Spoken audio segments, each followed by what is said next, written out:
from quite grey Stockholm today. I will first move this so that I can see.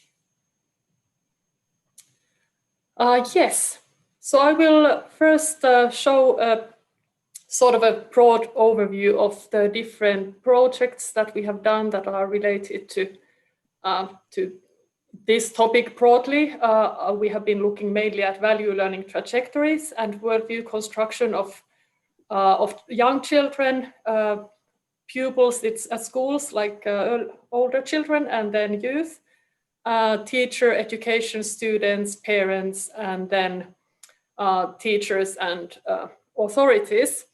And I have circled here the three projects that I will be drawing from today. Mainly, I will be focusing on the Academy of Finland funded ongoing research project, Growing Up Radical, Educational Institutions in Guiding Young People's Worldview Construction, because that is obviously comes very close to the topic that we are dealing with in this session and in the conference in general. So just to go through some of the conceptual things, worldview here is a central concept. So in this study, it has been understood as individuals' unique ontological, epistemological, and ethical orientation to the world, which functions as the basis for meaning making and making choices in life. And it's in a critical role in understanding reality and providing satisfying meanings to life questions. And of course, worldview as a notion has been also used for both group values and epistemologies and the individual ones. And when we talk about radicalization and prevention of extremism and radicalization, it's of course also very much those group level values, also globally and virtually, that we are dealing with.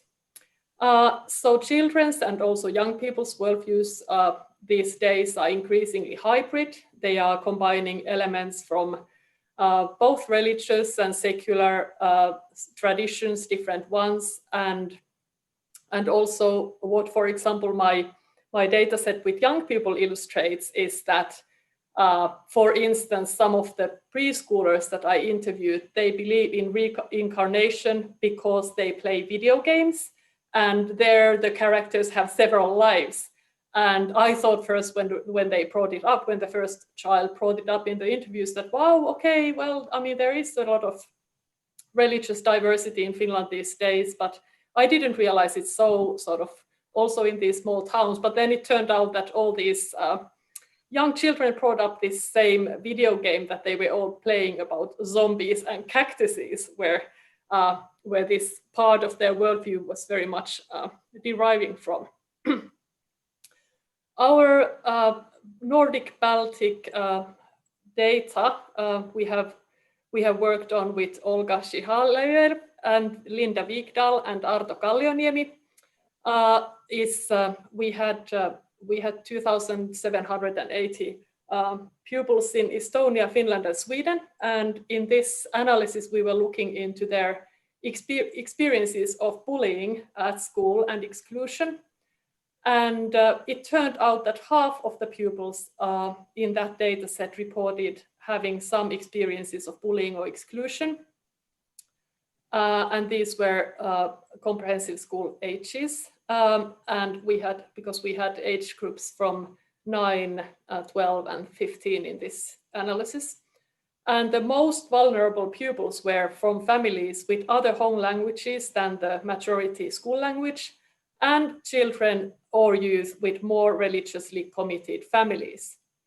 And this was actually quite alarming in many ways. And it's also one of the sort of grounding factors in why we, when we were building this new project proposal initially to the Academy of Finland. So this project is based in Stockholm, Helsinki, and Oxford. So there's Pia Koirikivi and Saya Benjamin and Liam Guerin, apart from me, in the project. And so I will run you through a little overview of some of the findings that Saija Benjamin has kindly summarized for us in a visual format. But just some of the key sort of background things, like why and how can education counter ideological extremism if we think about the non-violent education and education towards peace in that from that perspective. So of course we all know that the intensification of radical and extremist thinking has become an international cause of concern in many ways, and also many of the nation states, countries have introduced new sort of national values elements much more implicitly in their curriculum documents and policies, and also in many of these preventive programs, education has a key role.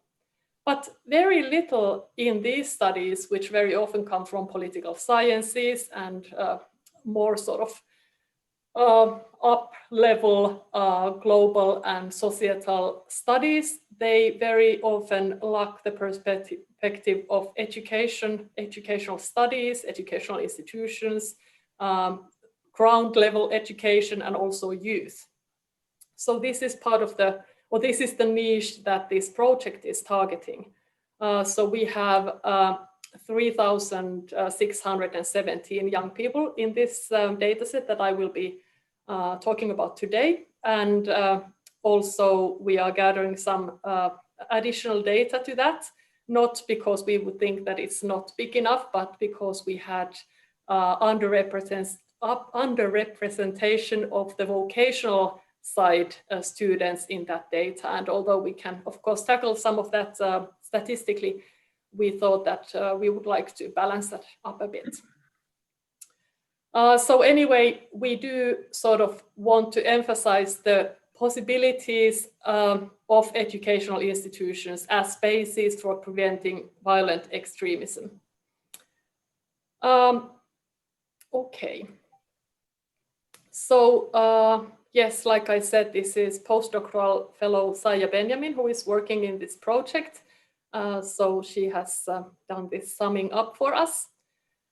And first of all, just some background factors. So like I said, there is basically a big overrepresentation of the academic path students, 82%. The genders are more balanced, and mother tongue is 91% of them have Finnish as mother tongue. That would also be quite like the national, quite close to the national percentages. And these youth were between the ages 16 and 20 mostly. These we don't actually, because this survey was anonymous, we don't actually know where exactly they live, but we know their school municipality, so we know that they live around these cities. So 45% would be attending an educational institution in the capital Helsinki area. And then otherwise there is quite a lot of variance also towards the east and north and west. And yes, 88% still live with their family. And we asked what kind of news updates or what kind of media do they follow. YouTube is the #1. And so out of those roughly 3,500 youth, 2,500 follow YouTube regularly, followed by Instagram, and then different newspapers and their electronic formats. So Facebook would, apart from those, Facebook was the biggest one. So it's not only us oldies there. Okay, so then we have asked, who do you want to stay in touch with? And they could choose 3 here. Friends come way before parents, but of course, because they are already living with their families, they wouldn't just necessarily want to mention that particularly. But then parents, siblings, other family members. Oh, I have a spelling mistake there. Experiences of belonging to or being affiliated with a religious community. Now, this is quite telling of the Nordic secularized setting. So it's 73% who say that they don't have experiences of belonging to or being affiliated with the religious community. However, 27% do, but this could of course be they have quite recently been in the confirmation school, and of course Friedrich especially here is a top expert in that and knows that that even that most of the age group still attends those even if they wouldn't belong to the church. So that could explain a vast range of even that 27%. Okay, and then we asked if yes, which religious community, and 66% would say evangelical Lutheran, followed by Muslim, almost 12%, and then other Christian, about 10%. And I have translated this myself, so all the spelling mistakes are mine. So experience of belonging or feeling affiliated with ethnic community. We had also asked 86% say no, that they don't sort of feel belonging especially to, but this would also be related to the demographics. Basically, I think that youth wouldn't be thinking about it so much, maybe. And then activity in associations we had asked about, and so basically 2,800 say that they are not active in any association. So that wouldn't explain their sort of participants in society. Then we had asked about how important are the following to you. Religion for 60% was not important. Only 4% it was very important. And then out of the other sort of items, I lifted here a peace, advancing peace, because it relates to our topic now. So not important actively to work for that was answered 5%, but very important for 23%. And think about the matter or community that is important to you. Which of the next would you be ready to do for that? And now this, of course, is of critical importance if you think about the difference between extreme thinking, like fundamentalism, and radicalization. Because basically the biggest difference there is that you are ready to do violence because of your cause or ideology. So here the green is defended with using violence. So 71% say that they strongly disagree with this idea. 15% disagree partly, but 8% partly agree that they would be willing to defend their causes by using violence themselves, and 6% agree strongly. And I think these are quite high figures. But in comparison to this Nordic-Baltic data, in this data set, the experiences of exclusion or harassment, 89% say that they don't have any, or they have never sort of these experiences. But here I think we also have to remember the age and the context, because if most of these youth are in the academic path of the upper secondary, that would be there would be basically much less bullying also by nature of the institution than in the sort of more everyone, this kind of comprehensive context, basically, for several reasons. Okay, and then the reasons for the experienced exclusion when they have had them, basically, or harassment or unfair treatment. Those who had experienced that sometimes, it was mainly clothing or style.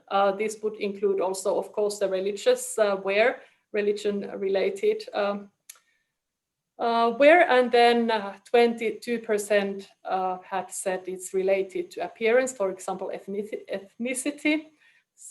And 19% connected these bullying experiences to religion. And those who are bullied often say for them it's 7% connected to clothing or other style matters. 5% say values, and another 5% say appearance, for example, ethnicity. And then we were looking at the resilience, because that would of course be a sort of protecting factor against extreme thinking. And these I will just run through quickly. So it's a relationship with peers, was like social networks. Relations with family was also another very strong factor there. Feeling togetherness and belonging at school. So this school belongingness was also highly important. That's the, you can see this sopii täydellisesti, fits perfectly. That's the highest scores for that. And then the resilience supporting factor 4 was self-regulation. And as regards empathy, most youth score towards the higher end of the scale, and also that was connected to well-being. Okay, and then we asked how much information school has given on these factors. So school hasn't given very much information on terrorism or hate speech, but it has on religions and philosophies. So basically summing up here, I see that I have only a couple of minutes left. So basically what we want to lift up here today is that first of all, this time perspective and change, like growing up thinking, it's a process, but also this individual resources in this very complex, continuously changing social context are very important. And then if you look at the different school factors, it would be important that the school space would be also identity safe, a safe space, and that the role of and context of teachers would be to actively work against this exclusion.